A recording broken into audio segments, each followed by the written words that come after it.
effectivement, le train, c'est la solution qui est déjà un petit peu loin, puisque c'est Cambly ou Avallon. Donc moi, c'est Sandrine du collectif Ligne à défendre. Et donc un collectif qui s'est constitué il y a 1 an et demi, qui est devenu une association il y a 1 an. Voilà. Donc c'est notre anniversaire. On aurait bien aimé être dissous très vite, parce que tous les problèmes qui ont été soulevés en termes de qualité de service d'abord, mais aussi de pérennité de la ligne Cambly-Clamecy auraient été résolus, mais ce n'est pas le cas. Ceci dit, je ne suis pas ici. Alors, moi j'ai pris des notes, je pense que vous adorez les discours, donc on est parti pour une demi-heure. Bon, ok, non, c'est pas vrai. Mais quand même, je voulais vous annoncer une très bonne nouvelle. Des fois ça arrive. Aujourd'hui, on peut se féliciter d'une réussite importante.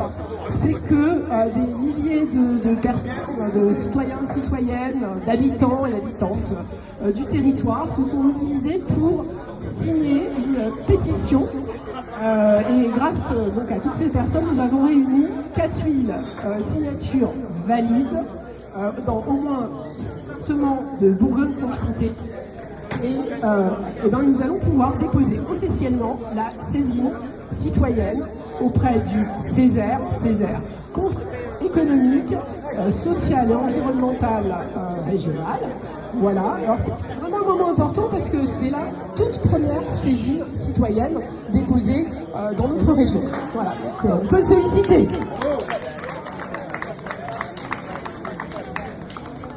Alors, pourquoi Ligne à défendre a lancé cette démarche? D'abord parce qu'on refuse que l'avenir, voire l'abandon de nos lignes soit décidé dans l'indifférence générale, soit lié à des comptes, des logiques comptables de très court terme, sans vision politique. Parce que quand le train recule, vous savez, le territoire décroche. Ça veut dire des habitants qui ne peuvent plus, qui voient en tout cas se réduire leur possibilité de se déplacer. Donc on est dans un festival des mobilités. Le train fait partie de l'ensemble intermodal proposé dans la région. Et il y a une dégradation de l'offre de transport en matière ferroviaire. Et donc on se mobilise évidemment pour l'augmenter, pour qu'il y ait pour tous les publics, puisqu'on est un petit peu condamné dans nos territoires à la voiture. Or la voiture c'est pas super inclusif, les plus jeunes n'en ont pas, les plus âgés ne peuvent plus la conduire. Or on a besoin d'aller faire des études, on a besoin d'aller se soigner, on a besoin d'aller travailler et on a besoin donc de dessertes ferroviaires dignes de ce nom. On a souhaité saisir du Césaire, alors ça peut paraître un petit peu barbare comme nom, je pense que moi je ne savais pas que ça existait à vrai dire avant qu'on se préoccupe de cette saisine, mais c'est un lieu qui est reconnu à l'échelle régionale et nationale aussi comme un lieu de dialogue et d'expertise indépendant. C'est composé de 110 personnes qui sont issues du monde associatif, du monde économique, social, environnemental aussi. Et en Bourgogne-Franche-Comté, les axes majeurs, c'est le développement durable et la cohésion du territoire. Vous voyez, on est en plein dans le scope. Donc notre demande, elle est très simple, c'est d'éclairer le débat public sur cette question.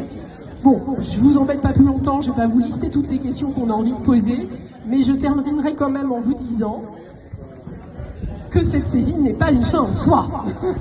Elle n'est pas une fin en soi, elle s'inscrit aussi dans un mouvement qui est plus large dans le pays, parce qu'il y a des collectifs comme le nôtre qui se constituent un peu partout sur les territoires. Bon, j'entre pas non plus dans le détail sur la question du financement de l'infrastructure pati-pata, mais enfin, c'est l'enjeu qui est quand même en arrière-plan.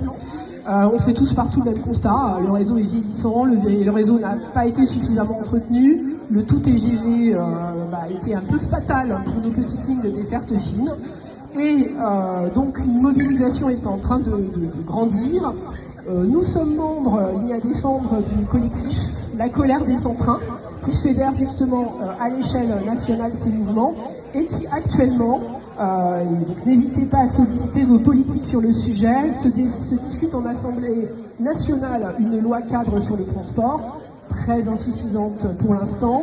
Le collectif propose 32 amendements, donc il ne faut pas hésiter à faire un peu du lobbying sur la question, parce que le problème du ferroviaire, à la différence de la route, c'est qu'on n'a pas de lobby, en fait. Voilà, on n'a pas de lobby économique majeur qui joue pour ce service public. Et je vais m'en tenir là, juste pour dire quand même merci à vous qui avez signé, relayé, diffusé la pétition plus largement, qui avait rejoint le groupe WhatsApp et qui est prêt à vous mobiliser dans les prochaines semaines et les prochains mois pour défendre nos lignes. Merci. Et je passe la parole, je crois, à Monsieur Paul. Merci.